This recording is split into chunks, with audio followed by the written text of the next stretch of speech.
Sup, you beautiful bastards. Hope you're having a fantastic Tuesday. Welcome back to the Philip DeFranco Show, and let's just jump into it. The first thing I want to talk about today, the first thing we have to talk about today is the FCC and net neutrality. If you've watched the show for a while, you know we've talked about this a lot over the past few years. And it's important we talk about it again today because net neutrality is once again under attack. And just a brief refresher on net neutrality, the idea behind net neutrality is you have a free, fair, open internet. You have a level playing field. It keeps the internet service providers from being able to influence what people do online. In 2015, the FCC labeled broadband internet a Title II, which made it a utility. And this meant that legislation could stop ISPs from throttling, creating paid fast lanes, any other control over broadband speeds. The worry here was that these ISPs would favor certain websites or services, and if you went to any others, they would throttle broadband speeds. And we're already kind of seeing this pop up with wireless data, but it's always being touted as an incentive. A certain cell service says, hey, if you go with us when you watch Netflix, that doesn't go towards your data cap. Or maybe it's with Hulu or whoever. Now imagine your broadband internet right in your home. All of a sudden you have Comcast. They say, hey, guess what? When you use Hulu, you get the top tier, the premium speed. And they have an incentive. They own a good percentage of Hulu. But then guess what? Netflix, Amazon Prime, those places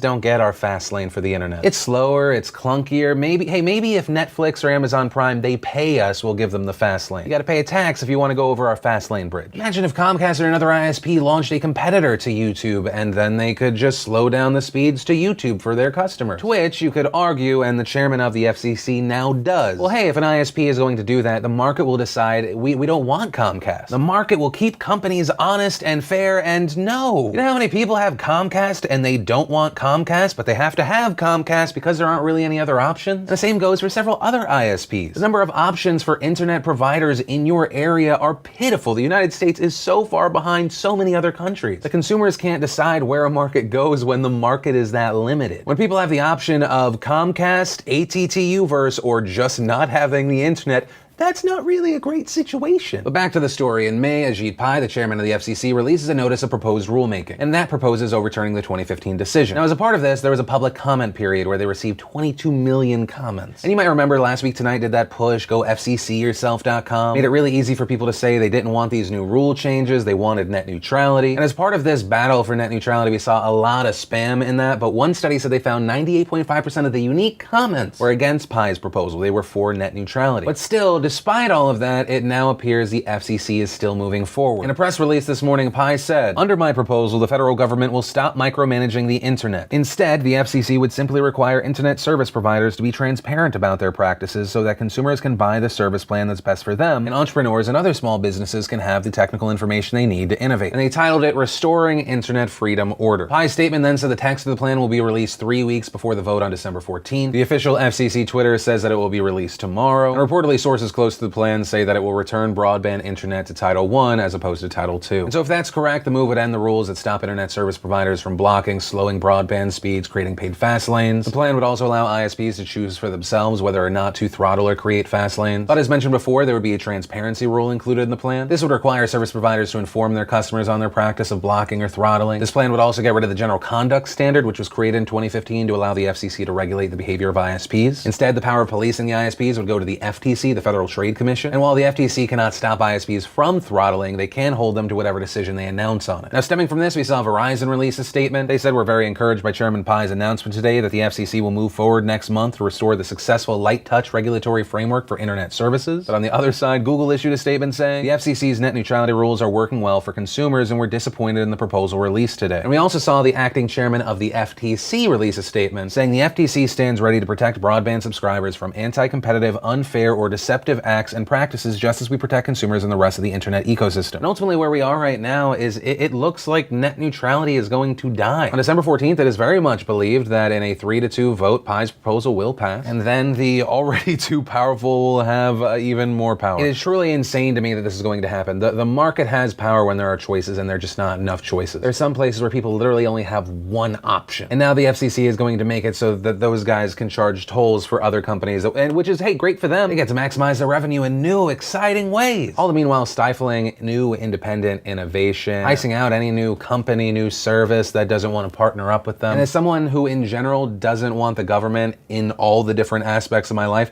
there are certain places like this one where it is important that there are regulations and there are ways to keep people safe. The fact that a person and people in power do not see how this is predatory in nature for consumers, for everyday people, is ridiculous. This is a dark day for innovation. This is a dark day for small business. It is a dark day for consumers. And trust me when I say this, the initial bad from this will start out as a trickle, but the true bad is coming. But if there is a last chance for hope here, it is Congress and you watching right now, calling your congressperson and demanding they do the right thing here. And to make it super easy, you can just go to battleforthenet.com. There, just put in your phone number, hit call. They'll connect you to your congressperson or their office. They'll also provide an easy to read script. If Battle for the Net is slammed with high call volume, you can also go to callmycongress.com. You just enter your address, you get your representative's information, call and ask for them to do the right thing. They are supposed to be representing you and your interests and your needs, and not just that of a large company that maybe gives them money. But from that, I want to share some stuff I love today, and today in Awesome, brought to you by DeFrancoGrip.com. I've mentioned the D-Brain Grip before, and they are still in their crowdfunding campaign. I've got one on this phone, and it is truly as grippy as they say, which is incredibly important in my life. Life presents a lot of drop opportunities when you're a dad. But that said, if you've heard this before, but you missed out because all the perks sold out in the first 6 hours of my first mention, D-Brain has since launched another exclusive super secret perk just for you beautiful bastards. If you want to snag one, be sure to just go to DeFrancoGrip.com. You get 50% off the retail price, and if you're in North America, you will get free shipping. And the first bit of awesome, every now and then I like to do these recommendations for movies or TV series. And the one I'm recommending today, if you have Netflix, I highly recommend you watch Jim and Andy, The Great Beyond. It goes through with Jim Carrey now, and there's never before seen footage of when Jim Carrey played Andy Kaufman. And I'm only halfway through right now, and it is one of the most bizarre things to watch. It's weird, it's twisted, it's fascinating. I highly recommend it, or if that doesn't sound your speed, and you still somehow haven't watched the Train to Busan or Tunnel,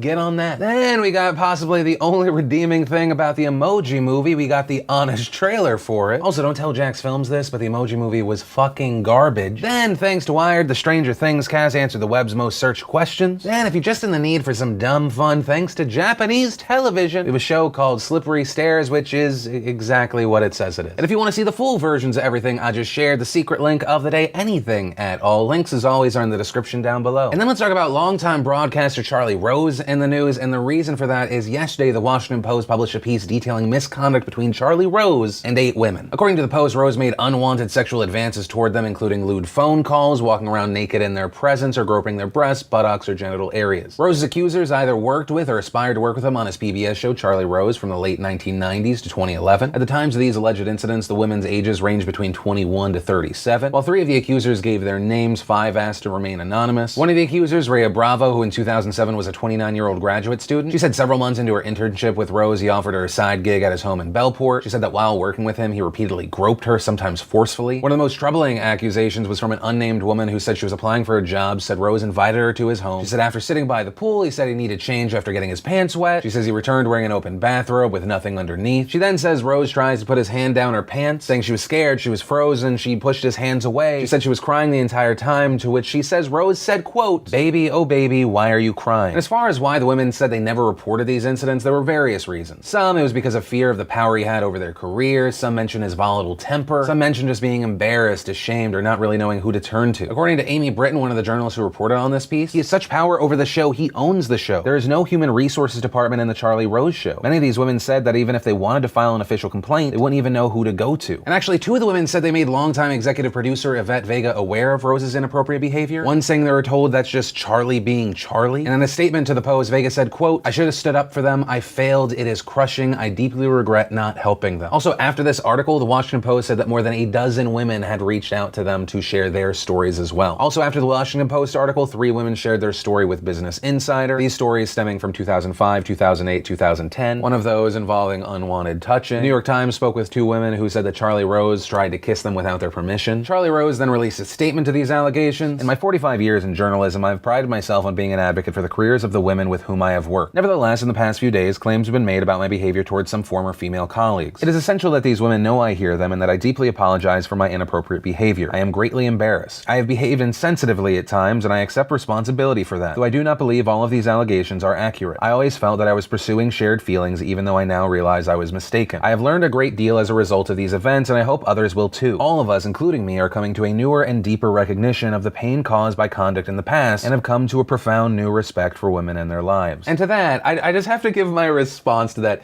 Charlie, you're 75. It's already a little bit of a stretch to call someone who's 20 to 30, a kid. But people are still somewhat forgiving and open to second chances for people under 30 because, you don't know who you are at that time. You're 75 saying that all of a sudden now is when you have a new respect for women and their lives. Also, if the allegation that you tried to jam your hand down some girl who is trying to get a job's pants and she's crying while that's happening, I don't know if there is a bigger stop sign. If you put your hand down someone's pants and their reaction seems to be crying, it doesn't seem reasonable to describe that situation as pursuing shared feelings. Also, it's incredibly important for people in positions of power to realize that if they try and do something with someone that's trying to get a job, someone that works for them, someone they are potentially the gatekeeper for in their industry, you're not on the same level. That relationship is or is primed to get very, very abusive. And it's incredibly important that people in those positions know that now. It's especially important for all the new people jumping into positions of power to realize that as well. It doesn't make it right. It is one thing to mess up when you're younger, but if there's something that we can all get from this, hopefully it is education. But back to the story. Hours after the accusation, Charlie Rose was suspended. CBS News PR releasing the statement, Charlie Rose is suspended immediately while we look into this matter. These allegations are extremely disturbing and we take them very seriously. And then we learned this morning that Charlie Rose was fired. And the president of CBS News, David Rhodes, announced this in an email to staff, saying a short time ago, we terminated Charlie Rose's employment with CBS News effective immediately. This followed the revelation yesterday of extremely disturbing and intolerable behavior said to have revolved around his PBS program. Despite Charlie's important journalistic contribution to our news division, there is absolutely nothing more important in this or any organization than ensuring a safe professional workplace. Also, last second update, PBS has also released a statement saying in light of yesterday's revelations, PBS has terminated its relationship with Charlie Rose and canceled distribution of his programs. And that's where we are with this story right now. And where I want to leave this is once again doubling down on this being a teachable moment, because while this may seem like common sense to you, it's not common sense to everyone. And the reason I say that is there are many people who have a different opinion on what sexual harassment is. There was a really interesting report in The Economist last week, and inside there was a chart based on polling